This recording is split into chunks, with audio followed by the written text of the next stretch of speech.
지난주에 우리가 다 하나님의 입양되어진 하나님의 양자라는 사실을 다시 한번 확인했습니다. 그래서 우리는 그 하나님을 아바 아버지라 부를 수 있었다라고 했고요. 그리고 그 아바 아버지라고 부를 수 있도록 끊임없이 우리에게 위로와 확인시켜 주시는 분이 바로 성령님이시다라는 사실이죠.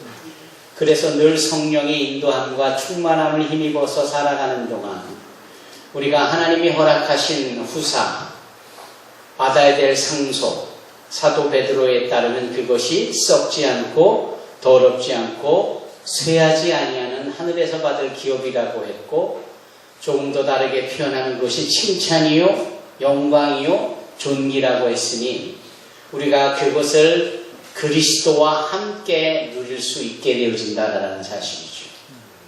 우리가 이것을 확인했고 얼마나 감사했고 얼마나 기뻤는지 모릅니다. 항상 어디에서든지 내가 하나님의 자녀라는 사실을 인식하고 함부로 아무 것에나 나를 허용하거나 쉽게 죄에 흔들려지는 일이 없도록 우리 자신을 지켜나가야 될 줄로 믿습니다. 늘 성령의 도우심을 힘입어서 그렇게 하나님의 거룩한 품위와 기품을 유지해가며 복 있는 저와 여러분이 되기를 주님의 이름으로 축원합니다. 그와 같은 이 환희의 정점에서 사도 바울이 말하고자 하는 부분이 바로 오늘 본문입니다. 그 본문은 지난주에 나눴던 말씀 끝자락과 연계가 되어지는 거예요. 소위 우리나라 말 중에 달면 삼키고 쓰면 뱉는다라는 말이 있습니다.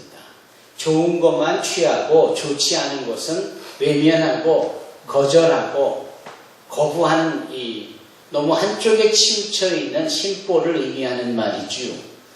우리가 하나님의 자녀가 되어져서 장차 그 영화로운 자리에 서며 그렇게 영광과 존귀와 칭찬을 받으며 썩지 않고 더럽지 않고 쇠하지 아니하는 기업을 받을 자들인데, 여러분 그와 같은 것들이 있기 전에 잠시 주어질 수 있는 어려움들, 소위 시련들, 고난들, 이런 것들이 눈앞에 펼쳐질 때는 우리는 어떠한 자세가 되어야 하는가? 피하여야 되는가? 불만스럽게 이와 같은 것들에 대해서 불평을 해대어야 하는가? 왜 믿는 자들에게 이런 일이 있는가? 라는 볼멘 소리를 해야 되는가? 그게 아니다라는 영화로운 자리에 참여하듯이 잠시 주어질 수 있는 고난이나 어려운 상황도 능히 기쁨으로 수용할 수 있어야 되고 인정할 수 있어야 되고 피하지 않고 담대히 그것을 받아낼 수 있어야 한다라는 겁니다. 그렇게 단 것을 꿀꺽꿀꺽 삼키는 기쁨과 특권이 주어졌다면 잠시 주어지는 쓴 것도 삼켜낼 줄 알아야죠. 그래야 균형 잡힌 자들이고 그래야 제대로 된 자들이지. 너무 깍쟁이처럼 단 것만 좋아하고 쓴 거는 나 몰라라 하고 교회에서 함께 좋은 것을 누리는 건 좋은데 내가 내 것을 드려야 되고 봉사하는 일이 생겨서 힘들 때에는 바쁘고 애써 외면하는 일들이 있으면 그거 매력 없잖아요, 여러분. 그것을 사도 바울이 말하고자 하는 겁니다. 시간적으로만 해도 그래요. 아시다시피 그 하늘에서 우리가 누리게 될 영화는, 영화라는 그 자체의 내용도 내용이지만 시간이 보장되어진 것을 의미합니다. 그 시간은 알파와 오메가요, 초음이요, 나중이요, 시작과 끝이신 스스로 계시는 하나님께서 주시는 영화이기에 그 영화는 한 번 주어져서 주어진 일이 아니고 한 번 누려서 받는다고 끝이 아니라 영원히 계속되는 겁니다. 그것은 영원이란 시간 속에 주어지는 보장되어지는 거예요. 도대체 그 영원이라는 말은 우리 인간의 말로 표현으로는 다 담아낼 수 없는 끝없는 시간을 의미합니다. 그래서 성경 저자들도 알파요 오메가야라고 그렇게 말하고 있는 거예요. 그렇죠, 여러분? 그렇게 영원토록 영화를 누릴 수 있을 때에 그 영원의 직전에 있는 잠깐 동안 찰나적이고 정말 눈 깜짝할 새인 우리의 인생, 70이요 강건하면 80이라고 하는 우리의 인생, 이것이 꽤 길어 보이기는 해도 영원이라는 시간 앞에 비교해보면 이거는 뭐 표시도 안 나는 순간적인 시간입니다. 점을 콕 찍어서 눈에 보일까 말까 한 그거보다도 더 못하는 정도의 아예 없는 시간처럼 여겨지는 것이 우리의 인생의 시간입니다. 그 인생의 시간이 쓰디쓰거나 고난으로 점철되어 가득하다 할지라도 그 이후에 펼쳐질 영화로운 시간이 영원까지 계속되어진다라고 하면 그 깜짝할 새의 짧은 인생 속에 조금 고난이 있고 쓰디쓴 환경이 주어진들 뭐 그리 그게 대수고 그게 뭐 그리 큰일이고 뭐 그리 우리가 화들짝 놀라면서 근심할 시간대입니까? 오히려 영혼을 인정받고 영혼 속의 영화로움을 누릴 수 있는 것이 주어졌기 때문에 오히려 우리의 인생에 고난이 주어져도 얼마든지 기뻐할 수 있고 얼마든지 그것을 수용할 수 있는 것이지요. 그것을 사도 바울은 지난주에 이어서 오늘 우리에게도 본문의 말씀을 통하여 얘기하고픈 겁니다. 사랑하는 성도 여러분, 오늘 본문 18절로 그래서 25절까지의 말씀의 핵심은 무엇이냐? 가장 중심이 되는 주제의 한 단어를 끄집어낸다면 무엇이냐? 그것은 바로 기다림이라는 단어입니다. 물론 우리가 성경 한 절만 가지고 평생을 연구해도 그 속에 배어있는 하나님의 계획과 섭리와 경륜과 생각과 목적을 다 누리고 다 표현하고 다 이해할 수 있겠습니까? 없습니다. 오죽하면 사도 요한은 요한복음을 통하여서 만일 우리 주님께서 행하신 일들을 낱낱이 기록하면 이 땅에 쌓아둘 곳이 없을 정도로 많다라는 표현까지 하잖아요. 그렇게 무궁무진한 하나님의 영적인 비밀과 하나님의 생각과 마음이 담겨져 있는 문장이나 단어를 우리가 하나로 이거다라고 말할 수는 없겠지만 소위 성령께서 주시는 감동과 조명하심을 힘입고 우리가 현실 속에 닥쳐져 있는 상황들을 비추어 볼 때 오늘 이 본문 18절로 25절에서 공통적으로 느껴야 될 말씀 한 문장 한 단어를 찾아내어 추천을 한다면 그 단어가 바로 기다림이라는 단어입니다. 기다림. 저희 교회가 세워진 지 한 4, 5년 되고 나서 어느 날 제가 전화를 받았을 때 케냐에서 온 피터 오치에라는 목사의 전화를 받았습니다. 그분은 저희와 이미 위디 선교의 이름으로 케냐에서 사역을 왕성하게 하시는 분인데 그때 그의 연세가 57이셨고 그것이 두 번째 본부의 방문인데 방문을 할 때 조나단이라는 당신보다도 더 연세가 몇 세 위이신 60을 훌쩍 넘은 분을 간사로 함께 오셨어요. 그분이 전화를 했고 제가 전화를 받았고 너무나도 반가워서 곧 약속된 장소로 가겠다라고 했지만 그 전화를 끊자마자 바로 또 제가 전화를 받은 것이 우리 성도님의 소천 소식입니다. 그래서 그 성도는 연세도 계신 분이었고 그래서 제가 당연히 담임 목사로서 장례를 집례해야 했고 아시다시피 한국형 장례는 3일을 걸리잖아요. 이 3일 동안 어찌나 많은 일이 필요했고 그곳을 참여했고 또 슬퍼하는 유족들을 위로하고 그것이 계기가 돼서 천국을 함께 소망토록 해야 되는지 그런 일들에게 정신을 팔다 보니까 제가 조금 전에 그 받았던 그 약속 장소로 가겠다는 전화를 까맣게 잊은 겁니다. 그리고 하루가 지났고 이틀이 지났고 3일이 지났고 이제 하간 예배를 마치고 집으로 돌아와 위로 예배까지 마치고 이제 교회 와서 좀 쉬려고 하면서 의자에 앉았을 때 퍼뜩 생각이 난 겁니다. 3일 전에 가기로 한 약속이 3일 뒤에 생각이 난 겁니다. 근데 공교롭게도 그날이 마침 금요일이라 또 제가 혼자 개척을 하고 채 5년이 되지 않은 때라 누가 대신 설교해 줄 분도 없고 해서 금요 예배까지 마쳐야만 했어요. 그래서 아무리 금요 예배를 일찍 마쳐도 밤 11시, 11시 반이었는데 그때 이스타나를 끌고 약속 장소를 가는 겁니다. 그러니까 이제 3일이 넘어서 4일째가 되는 날에 제가 약속 장소로 도착하는 겁니다. 도착을 해보니 그 두 분이 그 약속 장소에 이렇게 앉아 계신 거예요. 그래서 제가 차문을 열고 막 뛰어갔더니 그분이 저를 피터 오치엥 목사가, 이 케냐 목사가 저를 물끄러미 보더니 씩 웃는데 그 웃음을 저는 잊을 수가 없어요. 그러면서 그분이 고개를 왼쪽으로 그 조나단 간사에게 돌리더니 이렇게 말을 합니다. 거봐, 내가 온다고 했잖아. 여러분, 이 말씀 속에는 저에 대한 아주 철저한 신뢰가 깔려있는 거예요. 약속을 했고 온다고 했으니 기다리면 되는 거죠.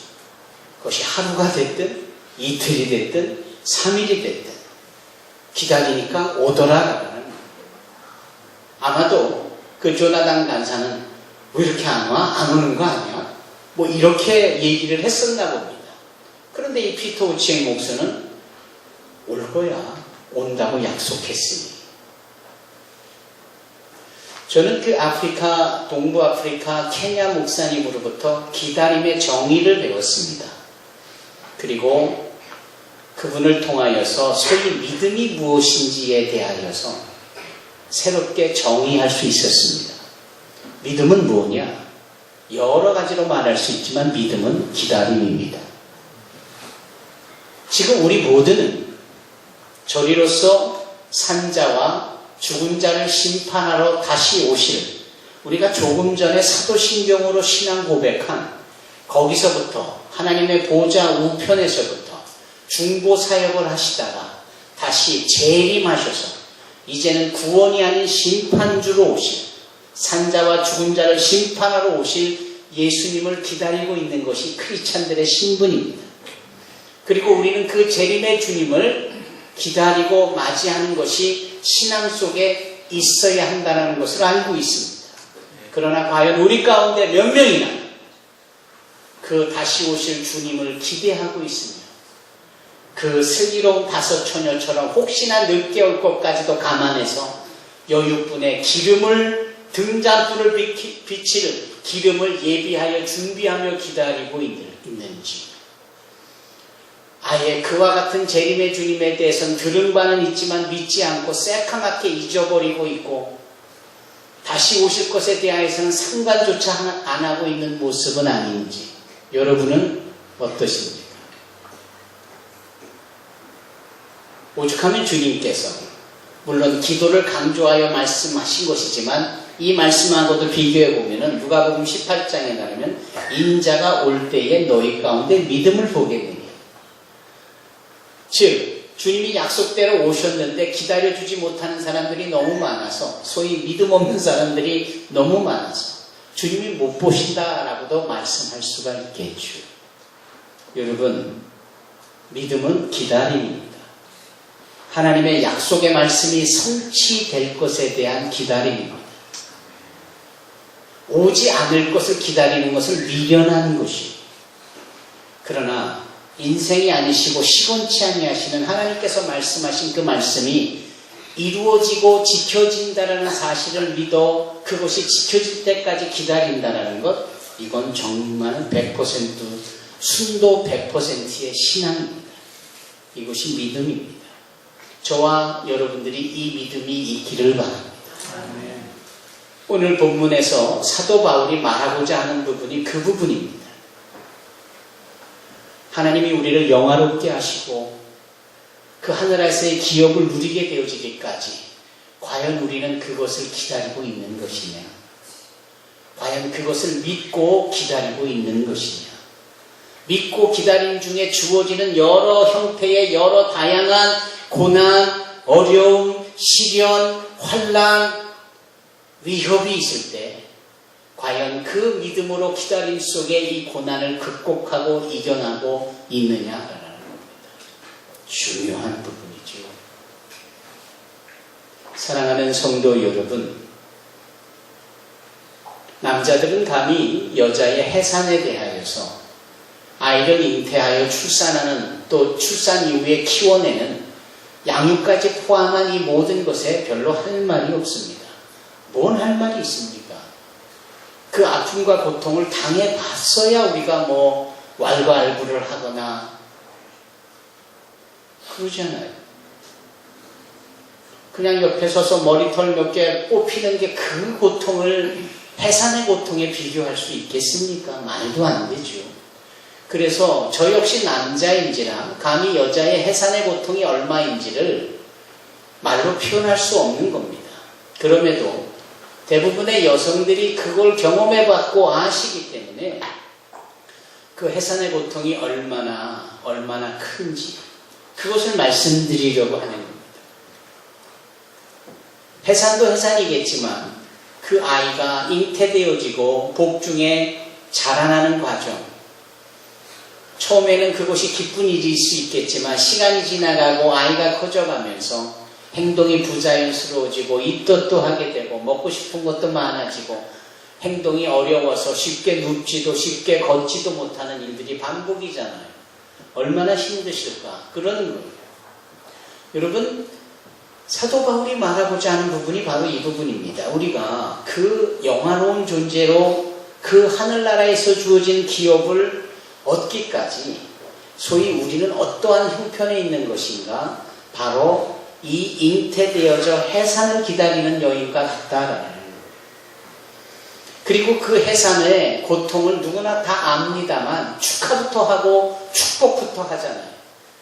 친정어머니가 그 딸내미 붙잡고 나도 그렇게 아파서 나 낫고 그렇지만 나 죽지 않아 괜찮아 힘내 라고 옆에서 응원하고 위로하잖아요. 그렇게 처절한 고난이 당연히 있음에도 그 뒤에 나타날 새로운 아이의 탄생을 모두가 다 학수고대하며 축하하고 축복하잖아요. 이 원리를 우리가 생각해 보자라는 거예요. 우리가 살아가면서 고난을 당하고 힘들어요. 그러나 그 너머에 펼쳐질 저 하늘나라에서 영화로운 그 영생의 기쁨이 있기 때문에 그 고난 잡아낼 수 있고 충족할 수 있다라는 거죠. 사랑하는 성도 여러분, 예전에 아수르 왕이 자기 자신을 대왕이라 이렇게 표현을 했습니다. 참 가증스럽죠? 왕인 거 앞에 큰 대자를 써서 자기가 가장 큰 왕이다. 그 교만함이 하늘 높은 줄 몰라요. 그가 유다를 침공해 가고 이제 마지막 예루살렘을 앞두고 그 예루살렘에 자신의 수를 따르던 랍사게라는 자를 보냅니다. 그리고 그 이스라엘 왕에게 이런 전가를 보내요. 그 당시에 이스라엘의 왕은 여러분들 잘 아시는 바와 같이 히스기야 왕입니다. 히스기야 왕에게 이 랍사게를 통하여 이 아수르 왕인 사네립이 전하는 말이 뭐였느냐? 뭘 믿고 있느냐? 뭘 기다리고 있느냐? 여호와를 믿고 있느냐? 여호와가 너희를 도와줄 것을 기다리고 있느냐? 나 대왕인 사네립이 너희를 멸망시킬 건데 천하의 여호와라도 너희를 나로부터 보호해 줄 것 같으냐? 너희들의 기다림은 헛것이다. 너희들의 믿음은 헛것이다. 오직 살 길은 내 앞에 와서 항복을 해야 된다. 이 가증스러운 말을 랍사게를 통해서 전해드린 이 히스기야는 머리를 풀어 헤치고 금식을 하고 베옷을 입고 가슴을 치며 통곡을 합니다. 그러면서 그 당시의 선지자인 이사야에게 자신의 말을 전하죠. 그 말의 내용이 이렇습니다. 저 이방 사람이 여호와 하나님을 망령되이 일컫는데 나를 비롯한 우리 이스라엘은 해산할 때가 되었는데 해산할 힘이 없도다. 이렇게 고백을 하는 거예요. 해산할 때가 됐는데 해산할 힘이 없도다. 이제 막 아이를 낳아야 되는 그 순간에 힘이 더 이상 이 산모에게 없는 거예요. 그러면 어떻게 되는 겁니까? 이 산모가 힘을 주고 더 정신을 차리고 집중해서 인내해서 고통을 극복하고 에너지를 모아 아이를 출산해야 하거든요. 바로 그때가 되어졌는데 힘이 모자라서 힘이 없어서 출산을 못한다. 이런 표현을 해요. 곧 아이도 죽을 것이고 산모도 죽겠지요. 지금이야 의학이 발달해서 그럴 때는 제왕절개도 하겠고 여러 의학적 도움이 있어서 문제가 없겠습니다만 그 당시에 또는 지금도 여러 오지에서는 마찬가지 아니겠어요? 이렇게 해산의 때가 돼서 막 출산이 임박했는데 산모가 힘이 없어서 출산을 못하면 산모도 위험하고 아이도 위험한 거 아니냐? 바로 이스라엘의 풍전등화와 같은 상황을 그 당시에 왕인 히스기야는 해산할 때가 됐는데 해산할 힘이 없다 이렇게 고백을 하는 겁니다. 바로 그럴 때에 이사야가 하나님께 기도하며 하나님의 뜻을 전하죠. 무슨 소리냐? 하나님이 너에게 힘을 주며 하나님이 너희를 보호함으로 너희가 여전히 올해에도 너희 땅에서 난 농작물로 곡식으로 배부를 것이고 내년에도 그리할 것이고 후년에도 여전히 너희가 아무 일 없다는 시 평화롭게 곡식을 뿌려 추수하여 평안하게 배불리 먹을 것이고 너희 모든 것들이 땅에 뿌리를 받고 그 위로 난 열매로 풍성하며 기뻐할 것이다. 나 여호와 열심히 이것을 이룰 것이다. 이렇게 약속해 주시는 거예요. 우리는 힘이 없어서 다 죽게 생겼는데 여호와 하나님의 열심히 있는 도움으로 우리의 힘을 공급하여 주심으로 해산하는 여인이 힘을 얻어 순풍하듯이 아이를 낳고 기뻐하며 그 아이로 인하여서 모든 이들과 행복해하는 것과 같은 이치입니다. 오늘 우리는 모두가 다 힘들다 그 힘들게 하는 동기나 이유나 원인은 다 각양 달라요. 돈이 없어서 경제적으로 어려워서 힘들다는 사람이 있고 자식이 정말 속색에서 말 안 들어서 힘들다는 부모가 있거나 또는 직장에서 열심히 일을 하건만 오해를 받고 불이익을 당해서 힘들어하는 영혼이 있는가? 오랫동안 계획해서 기도해 왔던 일이 여전히 이루어지지 않아서 힘들어하는 사람이 있습니다. 그리고 그 힘듦이 계속하여 누적이 되니까 이제는 지치는 거예요. 고뇌버리는 겁니다. 그래서 마치 히스기야처럼 해산할 때가 됐는데 해산할 힘이 없다라고 말하는 것과 크게 다르지 않아 보여요. 바로 이럴 때 우리는 무엇을 해야 하는가? 오늘 사도 바울이 본문의 말씀을 통하여서 하나님이 영화롭게 해주실 때를 믿고 기다려야 된다는 사실입니다. 기다려야 하는 우리 신실하신 하나님께서 우리를 도와주시고 역사하여 주실 줄로 믿습니다. 삶에 지쳐 고난하고 다 죽게 생겼다라고 늘 입만 열면 나 죽었네 나 죽었네 하는 바로 여러분들을 긍휼히 여기셔서 손 내밀어 여러분들을 도와주시리라 믿습니다. 아멘. 여기 오늘 본문의 말씀 그뿐 아니라 또한 우리 곧 성령의 처음 익은 열매를 받은 우리까지도 속으로 탄식하여 양자 될 것 곧 우리 몸의 속량을 기다리느니라. 이 23절의 기다림에 밑줄을 그어주시기 바랍니다. 이 기다려야 된다는 이 말씀을 마음밭에 새기시기를 바랍니다. 주시기로 한 이 양자가 되어져 하나님의 기업과 상속을 다 받아 누리게 되어진 이 놀라운 영화로운 것에 대하여서 기다려야 된다. 그리고 25절에 또 뭐라 말씀합니까? 다 같이 읽어보십시다. 만일 우리가 보지 못하는 것을 바라면 참음으로 기다릴지니라. 아멘. 기다리고 또 기다리라고 반복을 합니다. 사랑하는 성도 여러분, 하나님께서 그 당신의 열심으로 우리를 도와주실 것인지인데 학생들에게는 학교 생활과 학업을 잘할 수 있도록 건강하게 성장할 수 있도록 도와줄 겁니다. 학생들이 장차 맞는 전공과 재능과 은사에 준하여 진로를 결정하는 것까지도 하나님의 당신의 열심으로 여러분들을 도와주실 겁니다. 어린 학생들에게는 성장할 수 있도록 육신의 강건함도 주고 지혜가 자라고 키가 자라가게 해주실 겁니다. 직장과 사업장에서 열심을 땀 흘리는 여러분들에게 여러분들이 품고 있는 소원에 주님의 성령의 기름 부으심이 넘쳐나고 그것이 이루어지도록 좋은 열매와 결실이 나타나도록 도와주실 겁니다. 가정주부가 가정을 건사하고 빠듯한 곳으로 가계부를 써나갈 때 다함없이 채워주시는 하늘로부터 내려지는 귀한 기름과 이 땅의 열매와 솔주를 다함없이 부어주시며 도와주실 겁니다.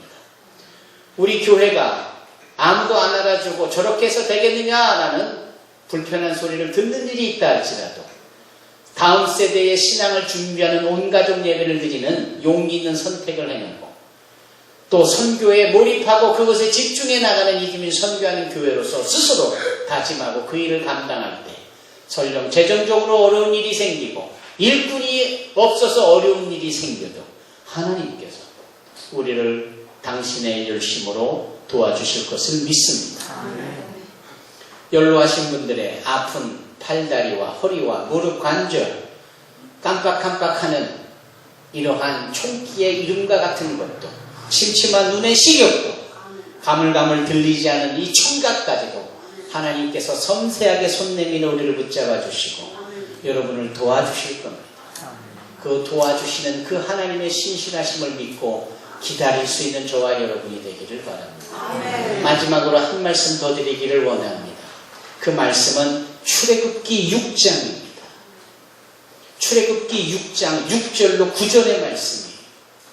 제가 엊그저께도 어느 기독교 방송국에 가서 임직원들과 함께 나누었던 이야기입니다. 모두가 감동을 받았어요. 아니 전하는 제가 감동이 있으니 다 감동을 받은 것처럼 제가 느껴지는 거겠지. 그 말씀의 의미가 무엇이냐면 하나님의 약속이 기록이 되어 있어요. 내가 너를 도와주리라. 내가 너를 속량해 주리라. 내가 너를 인도해 주리라. 내가 너를 보호해 주리라. 내가 너와 함께 해줄 것이다. 내가 너에게 약속한 것을 반드시 지켜서 너에게 줄 것이다.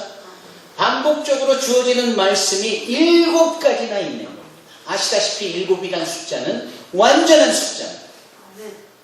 하나님이 우리에게 약속을 해주시는데 한 번 삐쭉 주시는 게 아니라 한 번, 2번, 3번, 4번, 5번, 6번, 7번을 완전하게 해주시고 그 일을 당신이 이룰 것에 대하여서 약속해 주십니다. 문제는 출애굽기 6장 9절에 있거든요. 그 문제가 뭐냐? 모세가 이 말씀을 듣고 이스라엘 백성들에게 전해 주었건만 이 이스라엘 백성들이 듣지 않는 2가지 이유를 출애굽기 6장 9절에 이렇게 표현합니다. 첫째는 마음의 상함, 두 번째는 외부로부터 주어지는 혹독함. 2가지예요. 이 2가지 때문에 하나님은 열심을 다하여 도와주시길 원하고 역사하고 계시는데 그것을 사람들이 받지를 못하고 누리지를 못하는 거예요. 그 2가지가 뭡니까? 첫째, 마음의 상함입니다. 여러분 속상한 일 있죠? 지금까지 살아오면서 상처받은 것, 아픈 것, 피해받은 것, 누구에게 미워가지고 계속해서 쌓아주고 누적되어진 그것 있잖아요. 우리는 그걸 심리학적으로는 트라우마다.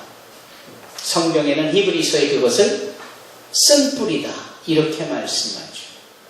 부모에게 매맞으면서 자랐거나 부모에게 버림을 받았거나 형제에게 곤란한 일을 당했거나 이런 것이 나도 모르는 사이에 꾸준히 누적이 되어져서 내 안에 상처로 남는 거예요. 그걸 마음의 상함이라고 말하는 겁니다. 하나님의 약속의 말씀이 주어졌고 하나님의 은혜가 주어지는데 내 안에 멍든 것이 너무나 많고 미움으로 가득해서 당최 사람이 싫고 누구도 믿지도 못하는 이런 의심과 아픈 상처가 얼마나 겹겹이 쌓여 있는지 하나님의 약속의 말씀을 듣지를 않는. 두 번째는 이 안에만 문제가 아니라 바깥에도 문제예요. 바깥에서 끊임없이 우리에게 혹독한 역사를 더하고 있습니다. 혹독한 역사.